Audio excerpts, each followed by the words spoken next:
오늘은 사무엘하 6장 본문을 중심으로 인생의 승패라는 제목으로 말씀을 나눌 때 많은 은혜 받으시기 바랍니다.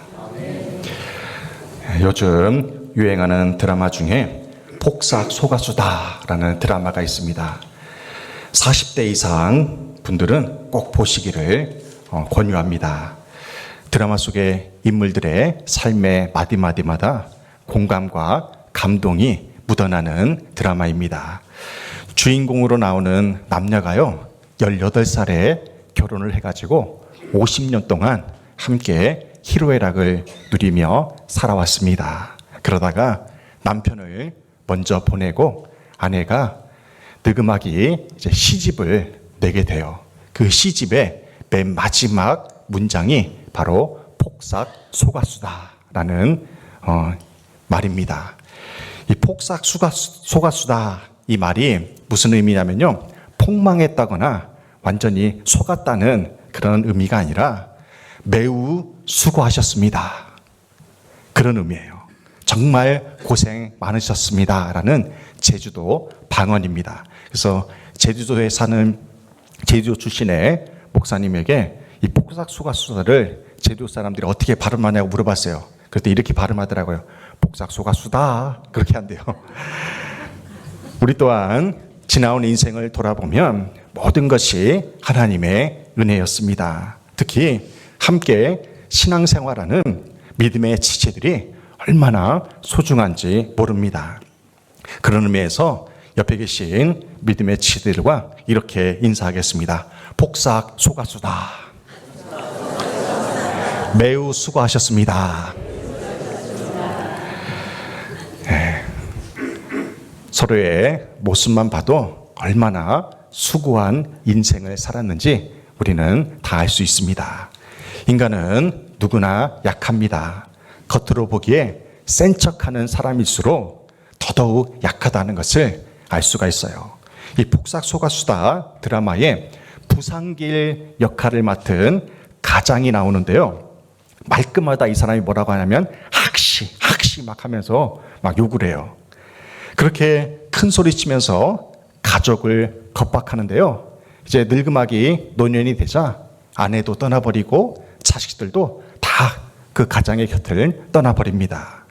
한없이 초라한 아버지와 남편으로 남을 것 같았는데요, 그의 삶에도 반전이 있었던 것입니다. 자식들이 사고를 치면 아빠가 무관심하고 아무것도 하지 않았던 것처럼 보였는데 실은 식구들 몰래 해결사 노릇을 해왔던 것입니다. 자기밖에 모르는 이기적인 가장처럼 보였지만 그런 아버지도 자기만의 방식으로 식구들을 사랑해 왔던 것입니다. 남자는 태어나서 3번만 울어야 된다는 말이 있어요. 그죠? 언제 웁니까? 남자는 태어날 때 1번 울고, 부모가 돌아가셨을 때 1번 울고, 나라를 잃었을 때, 이렇게 3번만 울어야 한다는 어처구니 없는 말이 있어요. 오늘 예배드리는 남자분들 중에 지금까지 태어나서 3번만 딱 우신 분이 계십니까? 아마 한 분도 없을 것입니다. 왜냐하면 참된 그리스도인은요, 예수님의 상품을 본받아서 긍휼의 마음이 있기 때문에 아픈 사람을 보면 함께 아파하며 울 수밖에 없어요. 고통과 괴로움이 있으면 죄가 중할수록 그 죄를 가지고, 그 아픔을 가지고 주님 앞에 나아가 눈물로 기도할 수밖에 없다는 것입니다. 우리 그리스도인들은 교회에 와서 하나님 아버지를 만날 때 체면을 차려서는 안 돼요. 우리나라는 체면을 참 중요하게 여기는데요, 하나님 아버지 앞에 나와서는 체면을 차려서는 안 됩니다. 체면 차리라 남들 크게 찬송하는데 속삭이고 있어요. 남들 말씀에 은혜 받으면서 아멘 하는데 그냥 속으로 사귀고 있어요. 통성기도 하는데 그냥 속으로 기도해요. 이런 사람은요, 절대로 하나님의 은혜를 체험할 수가 없습니다. 하나님을 만나는 시간에는 주님이 위로부터 부어주시는 은혜와 성령을 간절히 사모해야 하나님의 은혜를 체험할 수가 있습니다. 아이들이 놀다가 넘어지면요, 주변에 아무도 없으면 그냥 자기 혼자 막 끙끙 앓다가 말아요. 근데 자기 혼자 넘어졌을 때 주변에 부모님이나 할머니, 할아버지가 있으면 어떻게 합니까? 대성통곡을 하잖아요. 그죠? 나 아픈 걸 좀 봐달라는 거예요. 애들이 막 크게 울고 나면요, 이상하게 나아요.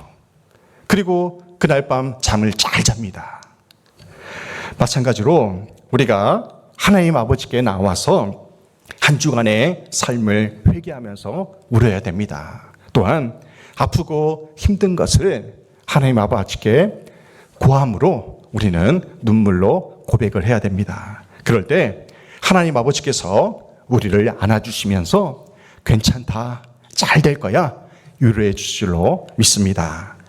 지난 주일에는 만군의 여호와 하나님을 의지하는 것이 가장 큰 경쟁력이라는 말씀을 나누었습니다. 오늘 본문에서는 하나님께 대한 순종의 유무가 인생의 승패를 결정한다는 것을 말씀하고 있습니다.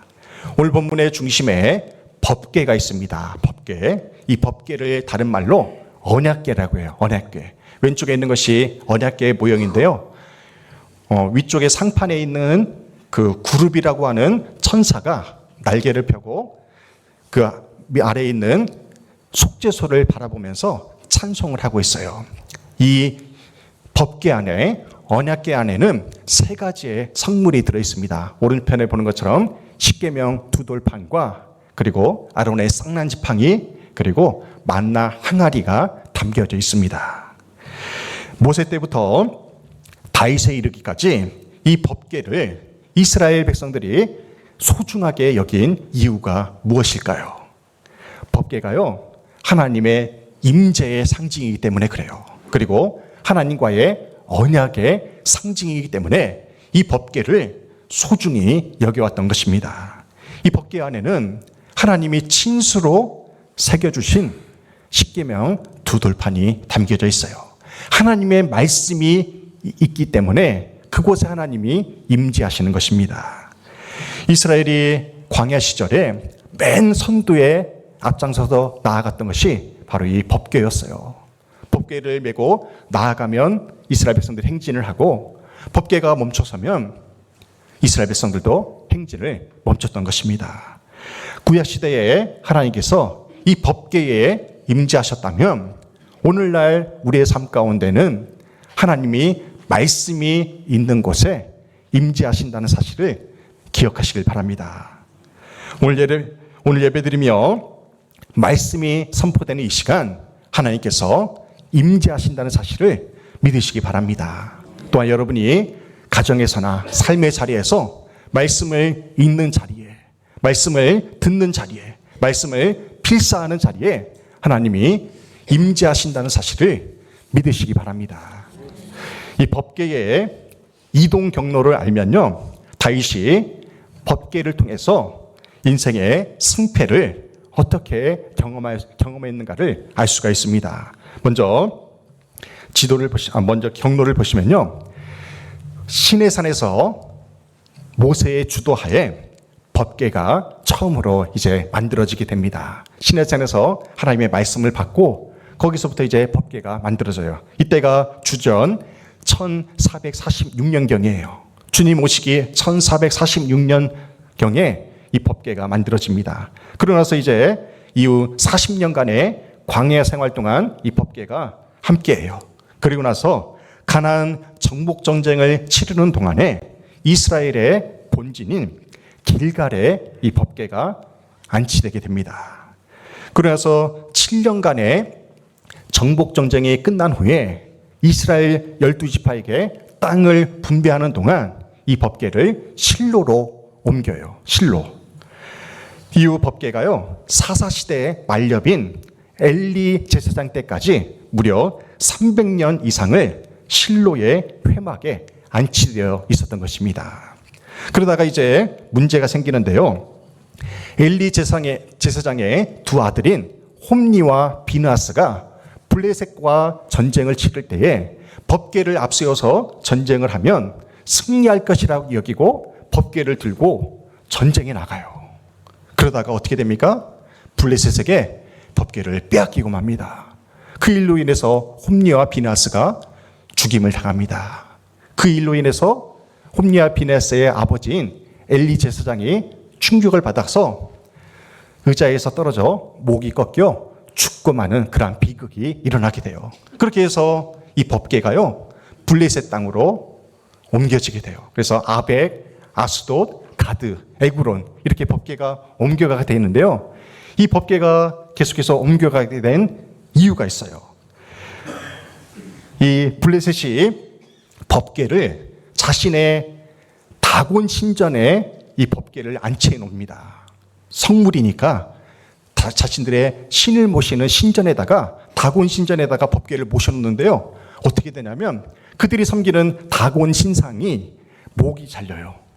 두 팔이 잘리게 됩니다. 그래서 이제 블레셋 사람들이 두려워가지고 그 법궤를 이제 아수도스로 옮기게 된 거예요. 그리고 가드와 에글론에서도 마찬가지예요. 하나님이 그 법궤를 통해서 블레셋의 진노를 발하시는데요. 그 땅에 각종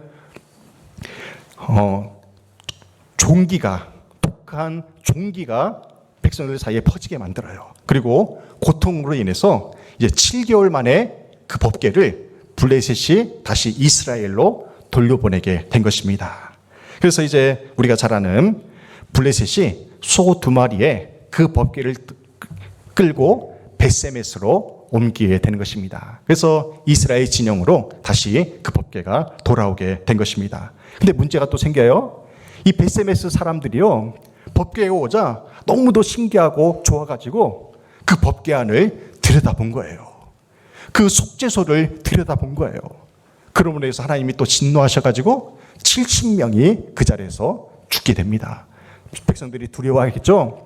두려운 나머지 이 벳세메스에서 이 법궤를 다시 기랏 여야림으로 옮기게 됩니다. 기랏 여야림에 거기에서 이제 아비나답의 집에 들여놔가지고 20년 이상을 방치하게 돼요. 그러다가 이제 예루살렘을 정복한 다윗이 하나님의 법궤를 예루살렘 성전으로 가져오고자 하는 그 선한 마음에 법궤를 가져오려고 한 것입니다. 그래서 그 법궤를 가져오다가 이제 또 문제가 생겨요. 아비나답의 아들인 우사가 그 법궤를 수레에 끌고 가다가 법궤가 소가 날뛰는 바람에 땅에 떨어지려고 한 거예요.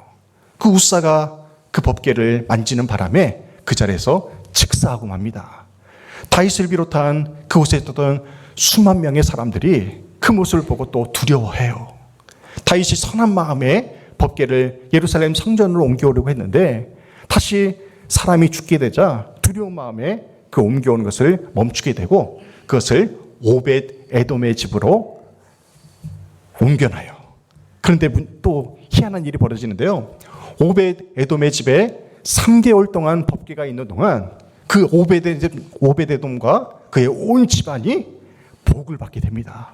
그 모습을 보고 다윗이 다시 희망을 가지고 그 축복을 받고자 오벳 에돔의 집에서 예루살렘으로 법궤를 무사히 옮겨올 수가 있게 된 것입니다. 이것이 법궤가 이동하는 경로예요.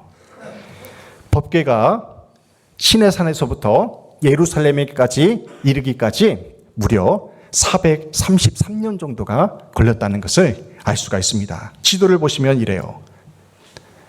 저기 옆에 있는 오른쪽 옆에 있는 그곳 예루살렘부터 돌고 돌아가지고요 예루살렘까지 오게 된 거예요. 이 법궤가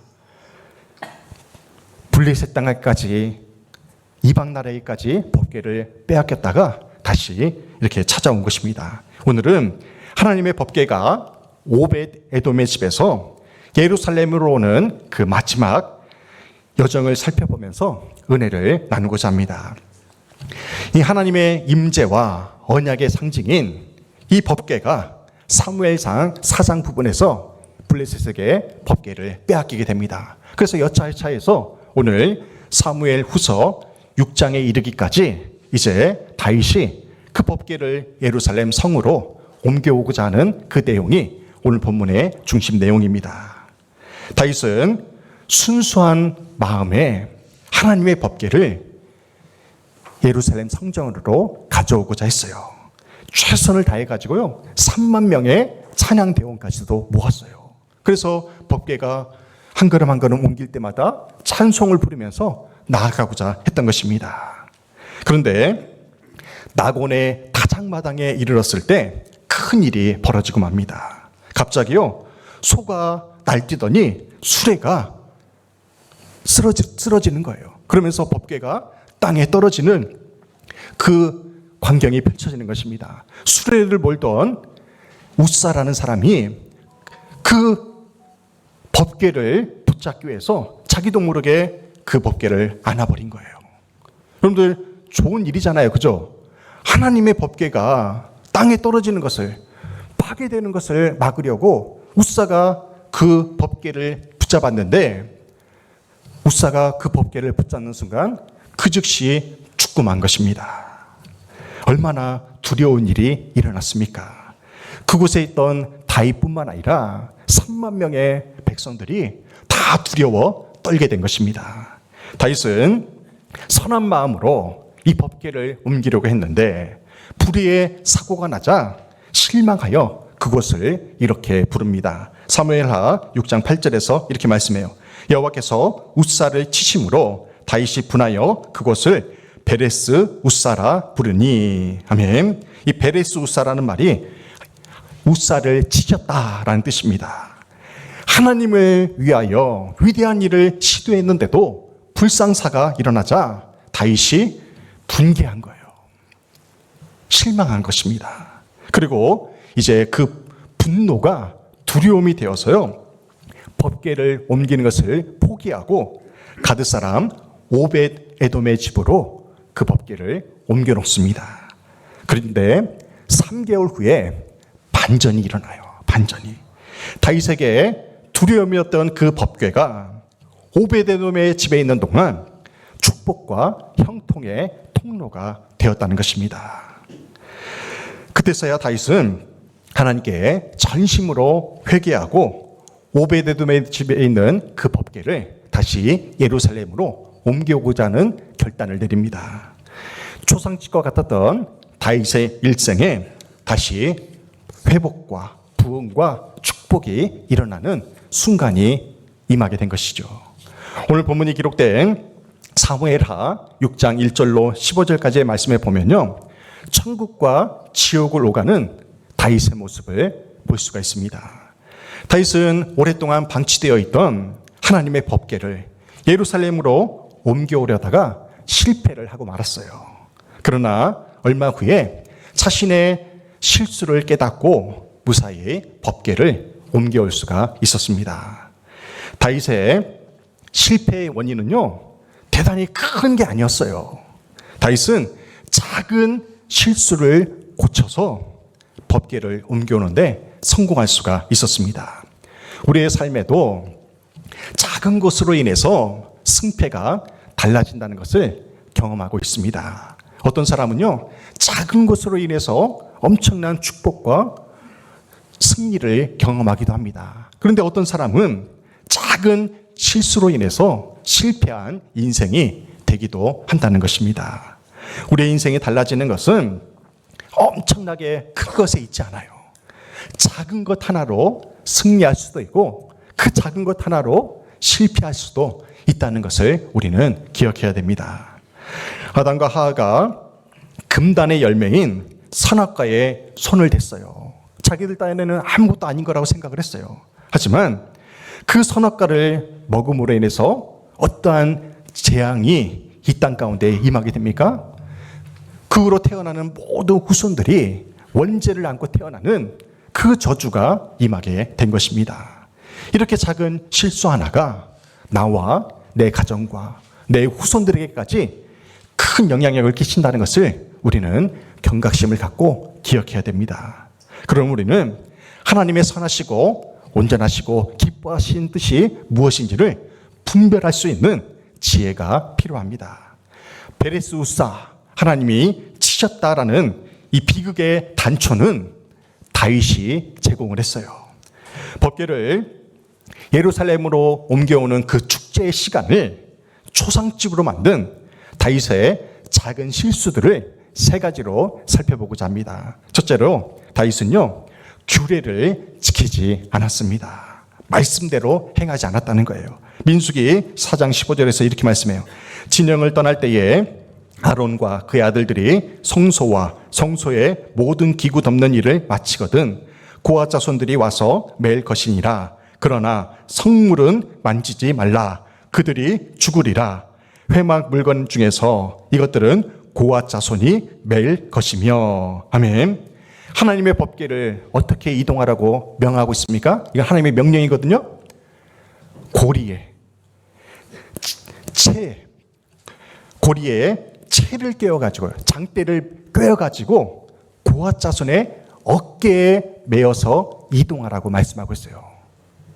어깨에 매서 이동하라고 했어요. 사람이 직접 들고 이동하라고 명하고 있어요. 그리고 이 법궤를 손으로 만지라고 했어요? 만지지 말라고 했어요? 절대로 만지지 말라고 말씀하셨습니다. 만지면 죽으리라 분명히 경고하셨어요. 법궤로 옮기는 사진을 보십시오.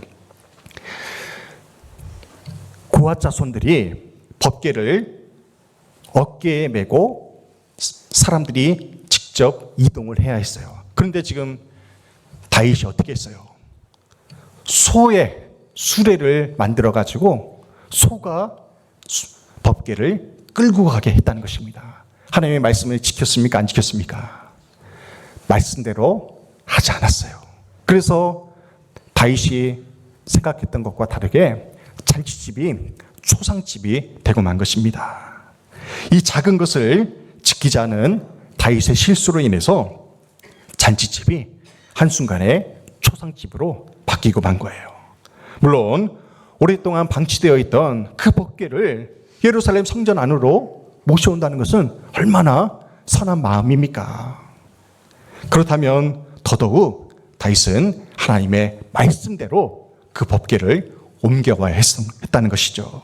법궤를 매라 하면 매야 했어요.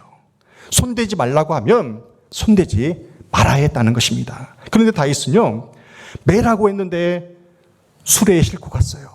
손대지 말라고 했는데 웃사가 그 법궤에 손을 대므로 죽고 말았다는 것입니다. 한편으로 생각해 보면요, 제가 웃사였다면 저도 당황한 나머지 법궤를 잡았을 것 같아요. 하나님의 임재하는 그 법궤가 땅에 떨어지는데 부서질 것 같은데 어떻게 안 잡을 수가 있겠습니까? 그런데요, 하나님의 생각은 우리와 다르다는 것이 여기에서 나타난다는 것입니다. 내 생각으로는 이해되지 않더라도 하나님께서 손대지 말라고 하면 손대지 말아야 됩니다. 내 생각으로는 망하고 실패할 것 같아도요, 하나님이 나아가라고 하면 나아가는 것이 믿음이라는 거예요. 내 생각으로는 잘 될 것 같아도 하나님이 멈춰서라고 하면 멈춰서는 것이 믿음이요 순종이라는 것을 기억하시길 바랍니다.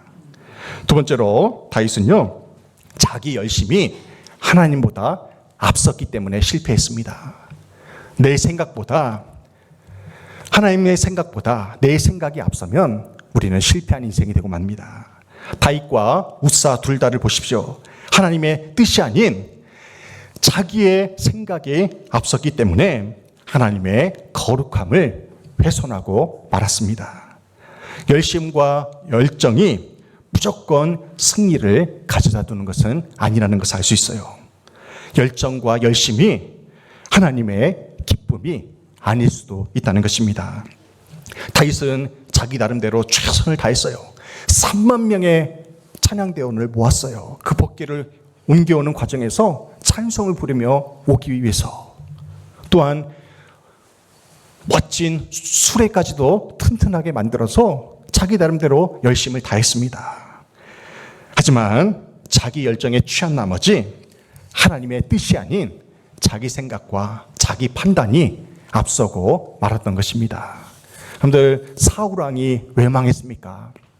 사울왕이요, 열심히 일하지 않았기 때문에 망한 게 아니에요. 사울왕이 전쟁에 나가지 않아서 망한 것이 아닙니다. 사울왕이 다윗을 시샘에서 망한 것이 아니에요.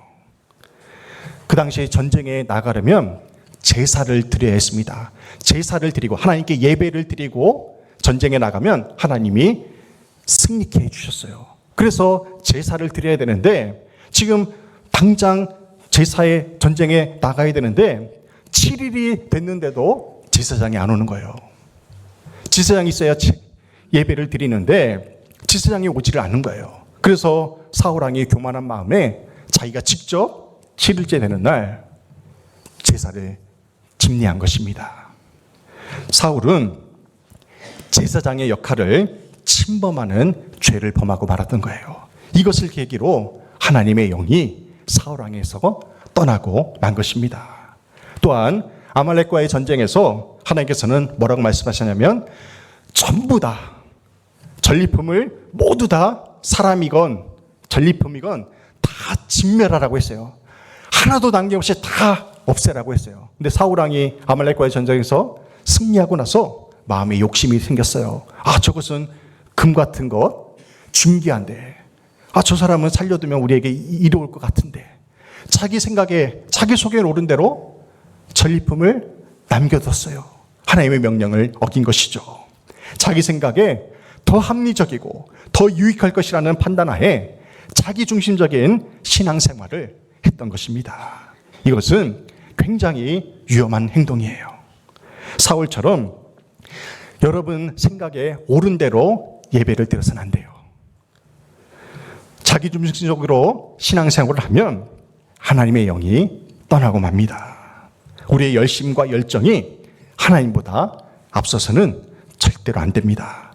교회에서도 각자에게 주어진 직분과 사명에 충실해야 됩니다. 그리고 서로의 영역을 존중해 줘야 돼요. 하나님께서 기름 부어 세우신 주의 종의 역할은요, 예배를 디자인하는 거예요. 예배를 집례하고 하나님의 말씀을 선포하고 축복의 권한이 있어요. 여러분들이 영적 제사장인 담임 목사의 권위를 존중해 줘야 돼요.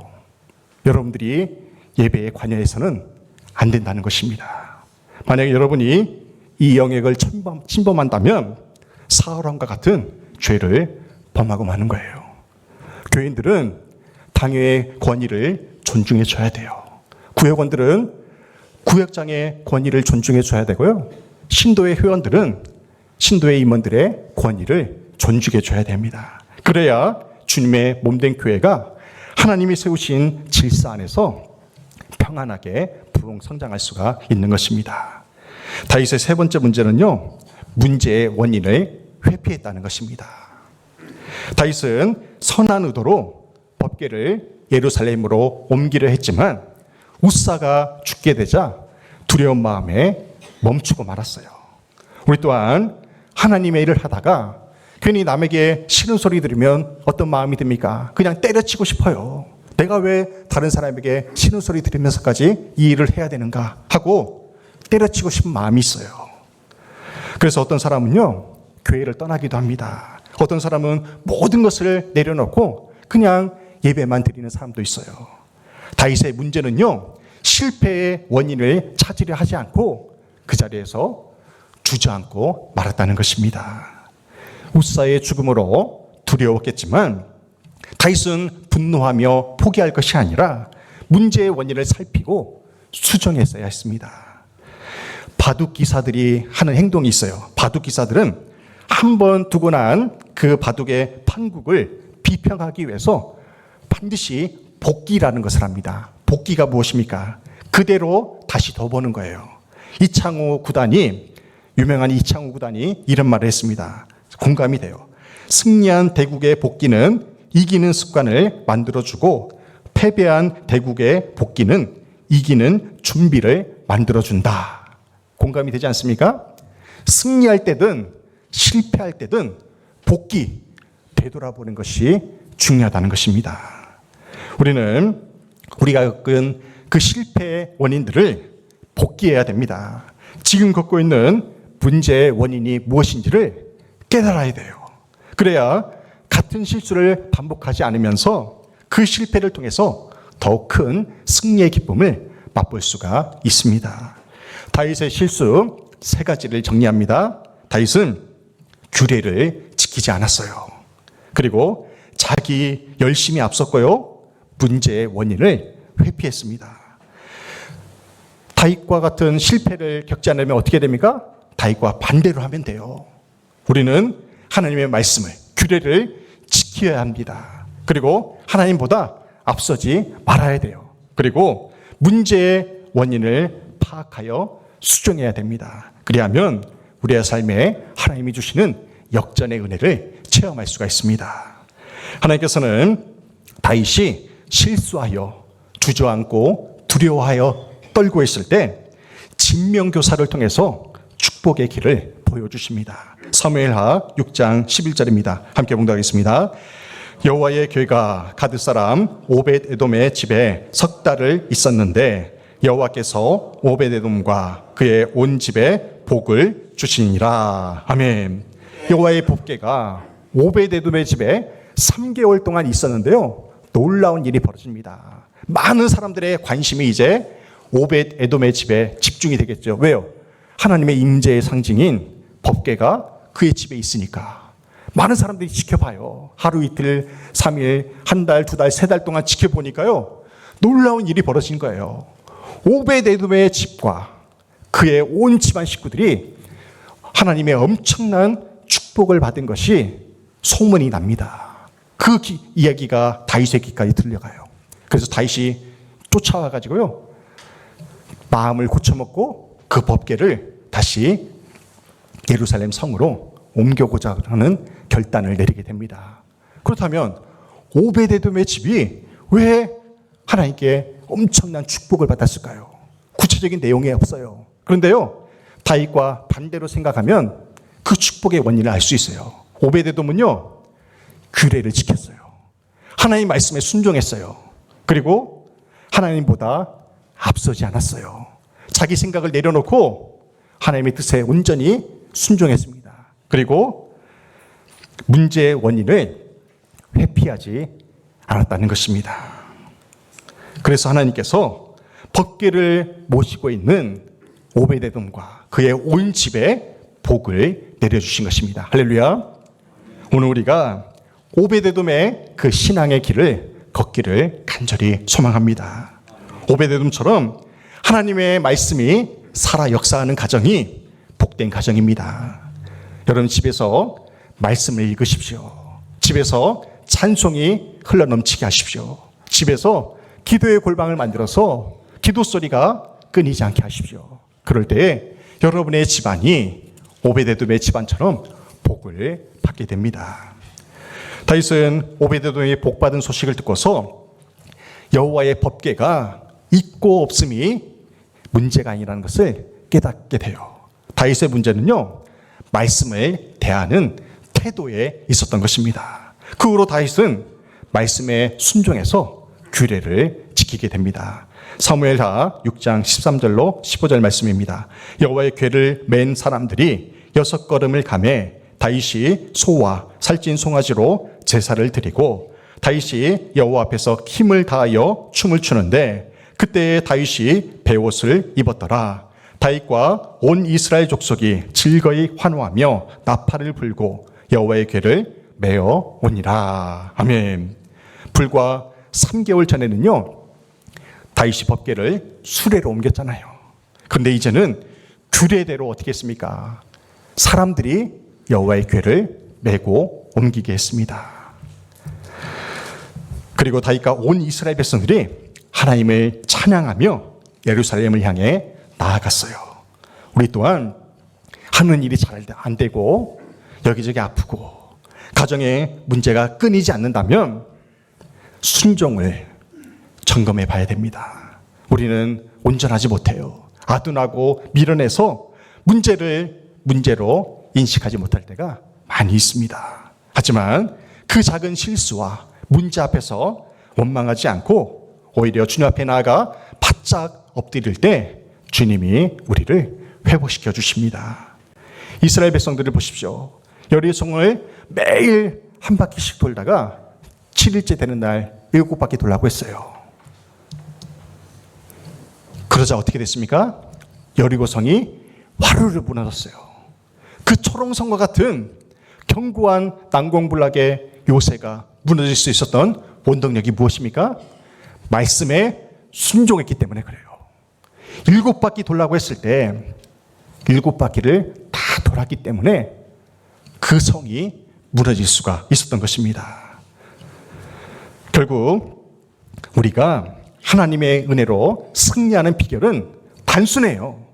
메고 가라면 메고 가면 돼요. 7바퀴 돌라면 7바퀴 돌면 됩니다. 근데 말이 너무 많아요. 매라고 하면 매야 되는데 자동차로 몰고 가면 되잖아요. 비행기로 싣고 가면 되잖아요. 말이 너무 많아요. 7바퀴 돌려면 7바퀴 돌면 되는데 왜 이것을 해야 되냐며 원망하고 불평을 해요. 그러한 사람에게는요, 하나님의 복이 임할 수가 없다는 것입니다. 오늘 우리는 다윗의 실패와 성공을 보게 됩니다. 다윗이 규례를 지키지 않고 하나님보다 자기 생각이 앞섰을 때, 그리고 문제를 회피할 때 실패하고 말았어요. 하지만 규례대로 법궤를 사람들이 어깨에 메고 하나님을 찬송하자 승리할 수가 있었던 것입니다.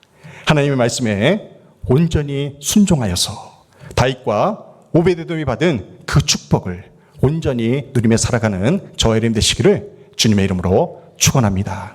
아멘.